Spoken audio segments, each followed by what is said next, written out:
തോരൻ. മുരിങ്ങയില കഴുകി വൃത്തിയാക്കി വെച്ചിട്ടുണ്ട്.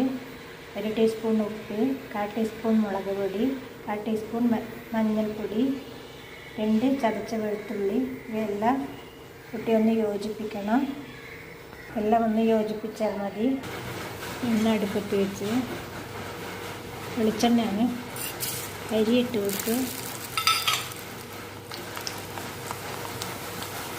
അരി നന്നായി കൊട്ടി കുറച്ച് ഉഴുന്ന് പരിപ്പിട്ട് കൊടുക്കുന്നുണ്ട്. വെളുത്തുള്ളി, ചുവന്നുള്ളി, ഉണക്കമുളക് ഇട്ട് കൊടുക്കുന്നുണ്ട്. ഉണക്കമുളക് ഇട്ട് കൊടുത്ത് ഇനി മുരിങ്ങയില ഇട്ട് കൊടുക്കാം. മുരിങ്ങയില ഇട്ട് ഒന്ന് ഇളക്കി കൊടുത്തതിന് തീ കുറച്ച് വെക്കണം. അടച്ചു കൊടുക്കാം. തുറന്ന് ഇളക്കി കൊടുക്കാം. വേവ് കുറഞ്ഞ ഇലയാണ് മുരിങ്ങയിലന്. തേങ്ങ ചേർത്ത് കൊടുക്കാം.